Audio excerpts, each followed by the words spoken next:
Hello everyone, welcome back to my channel. Today I will teach you math as part 1। मतलब आज हम chapter as का पढ़ेंगे part 1। पिछले वीडियो में मैंने आपको परसेंटेज के 3 पार्ट में वीडियो बनाए हैं और वो क्लियर करें। उसमें मैंने सारे बेसिक कॉन्सेप्ट और ट्रिक्स से जो क्वेश्चन होते हैं उन्हें सब क्लियर करे हैं। तो प्लीज उस वीडियो को देखना ना भूलिएगा और इस वीडियो को स्किप मत करिएगा, क्योंकि बीच बीच में मैं ट्रिक्स बताऊंगी। उन ट्रिक्स से आपको बहुत ही ज्यादा हेल्प मिलेगी, तो वीडियो लास्ट तक देखिएगा। तो चलिए वीडियो स्टार्ट करते हैं। आज हम सारे क्वेश्चन जो बेसिक होते हैं वो सारे पढ़ेंगे। नेक्स्ट वीडियो में मैं आपको हर तरह के क्वेश्चन क्लियर करवाऊंगी। तो चलिए वीडियो स्टार्ट करते हैं। पहला क्वेश्चन हमारा ये होता है कि हमको पास्ट, प्रेजेंट और फ्यूचर तीनों की ही एज निकालना आता हो। तो मैं पहले आपको बेसिक कॉन्सेप्ट क्लियर कर देती हूँ, फिर मैं आपको क्वेश्चन कराऊंगी। तो पहले जैसे कि हमसे अगर कोई पास्ट से प्रेजेंट की एज पूछे तो हम क्या करेंगे, हमें उसी में प्लस करना पड़ता है। और प्रेजेंट से अगर फ्यूचर की पूछे तो इसमें भी हम प्लस करेंगे। तो जैसे पास्ट से अगर किसी ने हमसे कहा है प्रेजेंट की एज निकालने के लिए, तो उसमें हम प्लस करके तब निकालेंगे। और प्रेजेंट से अगर फ्यूचर की कहे तो भी हमें प्लस करना पड़ेगा। मगर अगर क्वेश्चन में हमसे उल्टा पूछ दे, अगर हम फ्यूचर में हैं और वो हमसे हमारी पास्ट की एज पूछ दे, तो हमें क्या करना पड़ेगा, फ्यूचर से हमें पास्ट में जाने के लिए माइनस करना पड़ता है एज को। और अगर जैसे कि प्रेजेंट से पास्ट का पूछे तो भी हमें माइनस करना पड़ेगा।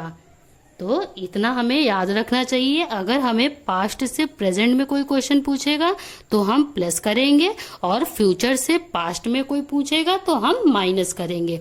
जैसे कि हम एक एग्जांपल ले लेते हैं। आज हमारी एज है 15 और 5 साल बाद हमारी एज हो जाएगी 20। और एक मान लेते हैं आज किसी की एज है 20 और 5 साल बाद उसकी एज हो जाएगी 25। तो और 3 साल बाद देखें तो उसकी एज हो जाएगी 23। और इसमें अगर 3 साल है तो हो जाएगी 28। तो ऐसे हम एज जो एज होती है, तो जैसे कि अगर 5 साल है तो वो 5 साल ही रहेगी, एज हमेशा सेम ही रहती है। ऐसा तो होगा नहीं कि जैसे 5 साल बढ़ी है तो 2 साल हम इसमें बढ़ा देंगे। सिर्फ अगर 5 साल कहा है तो वो 5 साल ही बड़ा होगा। तो जैसे कि हम मान लेते हैं मेरी एज है 4 ईयर, आज के टाइम में मेरी एज है 4 साल और मेरी छोटी बहन की एज है मुझसे दुगनी, मतलब दुगनी होगी ना। तो जैसे कि मान लेते हैं अगर मैं आज 100 साल का हूं तो मेरी भाई की या बहन की एज मुझसे दुगनी है, तो मतलब हम लोग 50 लिख देंगे, उसका आधा। मतलब हमारी जो एज है भाई की या बहन की दुगनी कहेंगे, तो उसमें हम ज्यादा मिला देंगे। जैसे पास्ट में प्रेजेंट से इसमें हो जाएगा। मगर हम जैसे कि हम मान लेते हैं मेरी एज 4 साल है और मेरे भाई की एज या बहन की एज मुझसे आधी है। तो जैसे आज के ये मैंने 4 लिख दिया, मेरी एज 4 है। और मान लेते हैं एक एग्जांपल लेते हैं, आज मैं 100 साल का हो गया हूँ और मेरे भाई की या बहन की जो एज है वो मुझसे आधी थी, तो आज के रेट में उसकी क्या एज होगी, तो हम लोग सिंपल से ही आंसर कह देंगे। अगर आधी बोली है तो 50 होगी, मगर ये हमारा रॉन्ग होगा, 50 नहीं होगी। क्योंकि जैसे कि मैं 4 साल की हूँ तो मेरी बहन की या भाई की एज मुझसे आधी है, तो मतलब 2 ईयर होगी। तो इसमें सिर्फ 2 ईयर का ही फर्क होगा। ये गलत ऑप्शन होगा हमारा। जैसे कि आधा कहा गया है तो जो पास्ट प्रेजेंट है उसमें ही हमको आधा करना पड़ेगा। ये नहीं है कि मुझे जैसे कि हम 100 साल के हो गए आधी बोलिए तो हम 50 लिख देंगे, ये हमारा गलत होगा। अगर हम 4 साल के हैं आधी होगी तो मतलब मेरा 2 आंसर होगा। तो आपको मैंने ये बताया पास्ट, प्रेजेंट, फ्यूचर में अगर होगा तो ऐसे ही हमें एग्जाम्पल से सॉल्व करना है। तो आप चलिए दूसरा वीडियो देखते हैं। जैसे कि जो हमारे प्रश्न आते हैं वो हमारे 3 तरीके के प्रश्न होते हैं। 3 उस पे क्वेश्चंस पे आधारित होते हैं। पहला अनुपात पर आधारित प्रश्न आते हैं हमारे, दूसरा योग पर आधारित प्रश्न आते हैं, तीसरा अंतर पर आधारित प्रश्न आते हैं। इन 3 प्रकार के प्रश्न हमारे एग्जाम में पूछे जाते हैं। तो इन्हीं 3 आधार पे लेके मैंने कुछ क्वेश्चंस लिखे हैं, उन्हें मैं आपको सॉल्व कराऊंगी। तो वो भी ट्रिक से। तो चलिए मैं बताती हूँ कैसे। जैसे कि यहाँ पे लिखा है राम की उम्र सीता की उम्र की दुगनी है, यदि दोनों की उम्र का योग 24 वर्ष हो तो राम की उम्र बताइए। मतलब कि अगर दोनों की उम्र का योग जो है वो 24 होगा तो राम की उम्र बताइए, उसको हमें राम की उम्र बतानी है। जैसे कि मान लेते हैं राम की जगह मैं यहाँ पे R लिख देती हूँ और सीता की जगह मैं यहाँ पे S लिख देती हूँ। तो इन दोनों का क्या कहते हैं, जैसे कि राम की उम्र सीता की उम्र की दुगनी है, तो जो राम की उम्र है वो सीता की उम्र से दुगनी है। तो यहाँ पे हमें कोई उम्र तो दी नहीं गई है, तो हम मान लेते हैं सीता की अगर 1 होगी तो राम की दुगनी है, तो यहाँ पे 2 लिख देंगे। हम 2 लिख देंगे यहाँ पे। तो इन दोनों का हमें रेशियो देखना पड़ेगा कितना आएगा। 2 + 1 = 3 आएगा, यहाँ पे 3 आ जाएगा। मगर हमसे कहा है यदि दोनों की उम्र का योग 24 वर्ष हो, मतलब 24 वर्ष अगर इन दोनों की उम्र का होगा योग, तो मतलब इसकी राम की उम्र क्या होगी। तो हमें राम की उम्र पता करनी है। तो जैसे कि यहाँ पे 24 दिया गया है मगर हमारा यहाँ पे 3 आया है, तो हमें इस 3 को 24 जितना बनाना पड़ेगा। तो हम इसको 8 से गुणा कर देंगे। 3 8 जा 24 होता है। तो हम राम की भी उम्र 8 से गुणा कर देंगे, इसकी उम्र हो जाएगी 16। तो हमारा आंसर क्या होगा, 16 वर्ष होगा हमारा। राम की एज कितनी होगी, 16 वर्ष। तो ये मेरा फर्स्ट क्वेश्चन था। सेकंड क्वेश्चन देखते हैं। सेकंड क्वेश्चन में उसने हमसे क्या पूछा है। जैसे ये क्वेश्चन था हमारा, राम की उम्र सीता की उम्र की दुगनी है, यदि दोनों की उम्र का योग 24 वर्ष हो तो राम की उम्र बताइए। तो मैंने क्या लिखा रहा है यहाँ पे, राम की जगह R लिखा, सीता की जगह हमने S लिखा। तो और फिर इन दोनों का रेशियो निकाल लिया तो हमारे पास 3 आया। तो 3 को यहाँ पे मगर 24 योग है तो हमें 8 से गुणा कर देंगे तो हमारा 24 होगा। और पता नहीं किसकी है, राम की, तो हम राम की भी 8 से गुणा कर देंगे तो हमारा आंसर आएगा 16। तो ये ऑप्शन बी जो है वो हमारा करेक्ट आंसर है। अब हम सेकंड क्वेश्चन देखते हैं।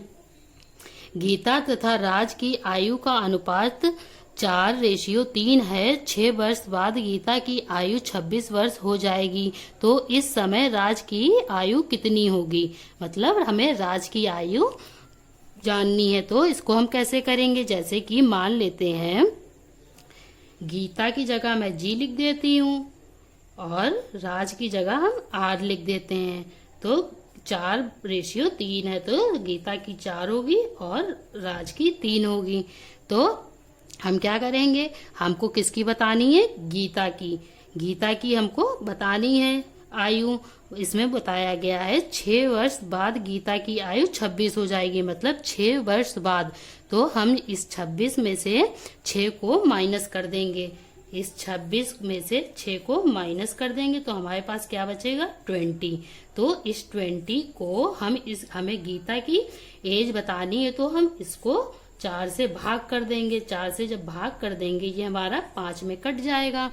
ये हमारा 5 में कट जाएगा तो हम राज को इस 3 से 5 से गुणा कर देंगे तो हमारा क्या आंसर आएगा, 15। तो ऑप्शन बी हमारा करेक्ट आंसर होगा। ये 15 आंसर आएगा।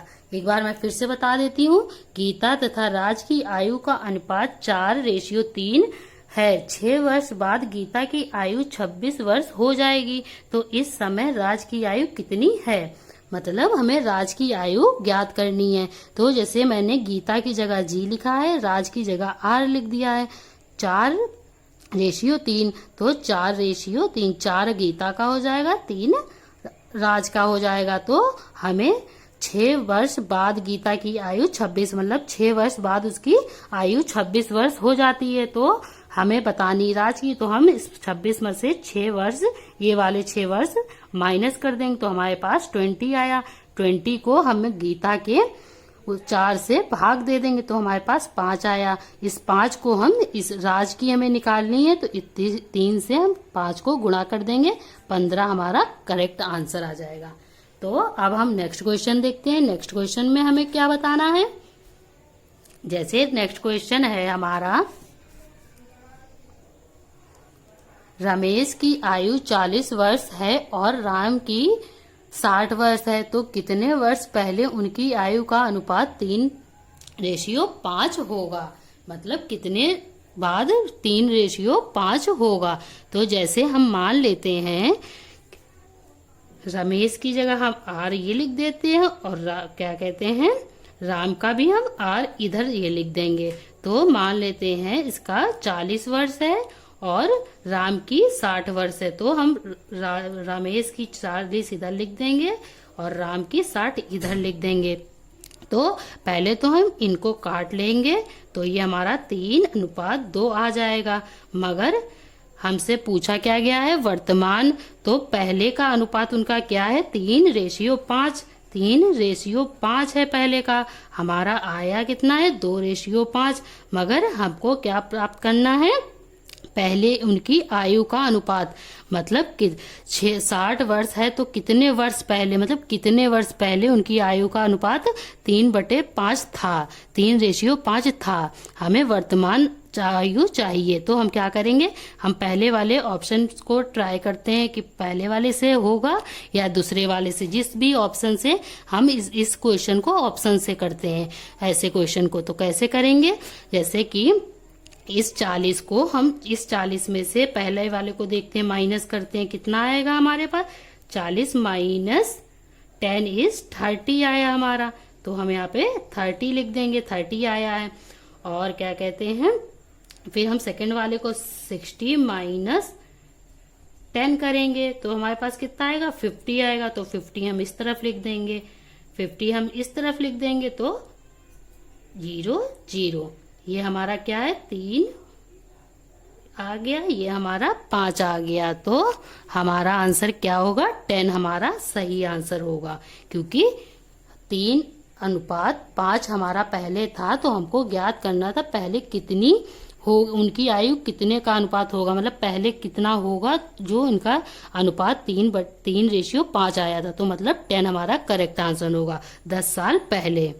तो अब हमारा क्या आंसर है, अब हम क्वेश्चन 4 देखेंगे। क्वेश्चन 4 कैसे करना है हमें, जैसे पिता और पुत्र की वर्तमान आयु का योग 60 वर्ष है। यदि 6 वर्ष पूर्व पिता की आयु पुत्र की आयु की 5 गुना थी, तो 6 वर्ष बाद पुत्र की आयु क्या होगी।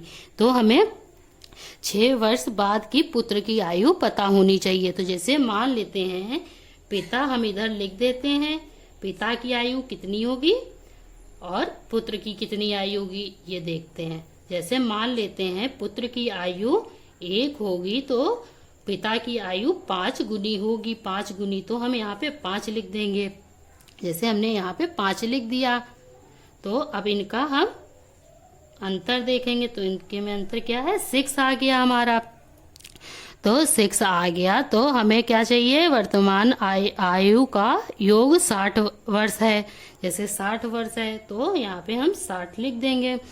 तो जैसे मान लेते हैं 6 वर्ष पूर्व, मतलब 6 साल पहले, तो इसमें भी हम 6 प्लस कर देंगे और इसमें भी हम 6 लगा देंगे, दोनों में ही हम 6 कर देंगे। तो जैसे कि इस 6 को हम प्लस कर देंगे तो हमारा क्या आएगा 12 हम 60 वर्ष में से माइनस कर देंगे, तो हमारे पास क्या आएगा 48। क्या आएगा हमारे पास 48। तो जैसे कि हमें चाहिए पुत्र की आयु का 6 वर्ष बाद पुत्र की आयु क्या होगी, हमें 6 वर्ष बाद पता होनी चाहिए कि पुत्र की आयु क्या होगी। तो जैसे कि हमने जब इससे माइनस कर दिया, तो इस रेशियो को जब हम 60 में से 12 माइनस कर देंगे हमारे पास आ जाएगा 48। 48 को हम इस 6 से भाग दे देंगे, और जब हम इस 6 से भाग दे देंगे तो ये हमारा कितने बार में कट जाएगा 8 बार में, और उसी 8 को हम इस 6 से प्लस कर देंगे। तो हमारे पास आंसर क्या आएगा 8 6 कितना होता है 14 वर्ष हुआ। तो 14 वर्ष हम ये लिख देंगे, और 6 वर्ष पूर्व, ये हमें 6 वर्ष पूर्व का पता करना है, तो हम इस 6 को भी इससे प्लस कर देंगे। तो हमारा आंसर क्या आएगा 20। तो हमारा आंसर क्या है 20। तो आज मैंने आपको बताया, एक बार मैं आपको फिर से बता देती हूँ। पिता और पुत्र की वर्तमान आयु का योग 60 वर्ष है। यदि 6 वर्ष पूर्व पिता की आयु पुत्र की आयु की 5 गुनी थी तो 6 वर्ष बाद पुत्र की आयु क्या होगी? हमें 6 वर्ष बाद पुत्र की आयु ज्ञात करनी थी। तो जैसे पिता हमने इधर लिखा, पुत्र हमने लिखा। मान लेते हैं पुत्र की आयु 1 वर्ष है तो उसकी पिता की जो है वो 5 गुनी है, तो यहाँ पे मैंने 5 लिखा। तो पहले हमने इनका अंतर देखा तो 6 आया हमारे पास। हमको मालूम करना था 6 वर्ष बाद की पुत्र की आयु, तो हम 6 वर्ष इसमें भी प्लस कर देंगे, 6 प्लस इसमें भी कर देंगे। 6 प्लस करके 12 आया। उस 12 को हम 60 से माइनस कर देते हैं तो हमारे पास 48 आया। इस 48 को हम इस वाले 6 से भाग दे देंगे तो 8 आया। फिर 8 को हम इसी 6 से प्लस कर देंगे तो हमारा 14 आया। फिर इस 14 को हम इस 6 से प्लस कर देंगे, क्योंकि यहाँ पे पूर्व पिता की आयु है तो हम इस 6 को इससे प्लस कर देंगे तो हमारा आंसर 20 आएगा। तो ऑप्शन बी हमारा करेक्ट होगा। तो आज मैंने आपको बताया एज का बेसिक कॉन्सेप्ट और कुछ क्वेश्चंस। अगले नेक्स्ट वीडियो में मैं आपको सारे टाइप के क्वेश्चंस कराऊंगी, तो उस वीडियो को देखना ना भूलिएगा। तो आज का वीडियो यहीं पे खत्म होता है। Thank you.